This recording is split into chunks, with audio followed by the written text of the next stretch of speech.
अस्सलाम वालेकुम, मैं हूं गुलफाम तालिब और आप देख रहे हैं गुलफाम इरफान। आपसे गुजारिश है कि वीडियो को एंड तक देखें। ये जेल अमेरिका की सबसे ज्यादा सिक्योरिटी वाली जेल थी, मगर हैरानकुन तौर पर जून 1962 को 3 कैदी फ्रैंक मोरस, जॉन ग्लेन और क्लैरेंस इंग्लैंड वहां से फरार होने में कामयाब हुए और फिर कभी इनका नामो निशान नहीं मिल सका। दर हकीकत ये 3 नहीं 4 थे, मगर चौथा अपनी कोशिश में कामयाब नहीं हो सका। ऐसा माना जाता है कि फरार की मनसूबाबंदी 1961 के आखिर में बनाई गई थी और कई माह तक वो चमचों के जरिए दीवार में सुरंग बनाते रहे। फरार की रात बस एक बात गलत हुई और वो उनके चौथे साथी के कमरे का वैनेट खुलने में मुश्किल थी और उसे अपना इरादा मनसूख करना पड़ा। उसी से तफ्तीशकारों को फरार की तफसीलात हासिल हुई। उन्होंने चमचों की धार को जेल की दीवारों पर इस्तेमाल करके इसमें जगह बनाई, जबकि अपने कमरों में कागज से बनी डीमों को छोड़ा। 12 फुट की 2 खारदार तारों वाली दीवारों को फलांगना और शिमाल मशरकी किनारे वाले हिस्से में पहुंचे। वहां उन्होंने 50 रेनकोट के मजमूए से बने राफट को फैलाया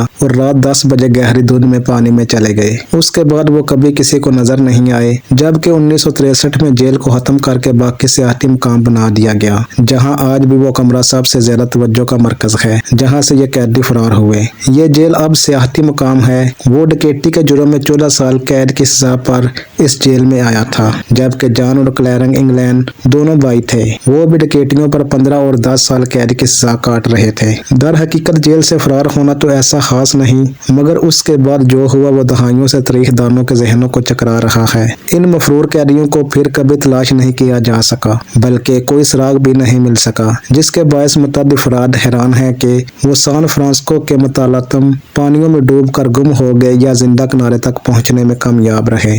लगभग 6 दहाइयों तक अमेरिकी तफ्तीशकारों ने इस खुशकिस्मत बदकिस्मत कैदियों के फरार के नतीजे पर खामोशी अख्तियार किए रखी। यहाँ तक कि FBI 1979 में केस को इस नतीजे के साथ बंद किया कि ये कैदी पानी में बचने में कामयाब नहीं हो सके थे।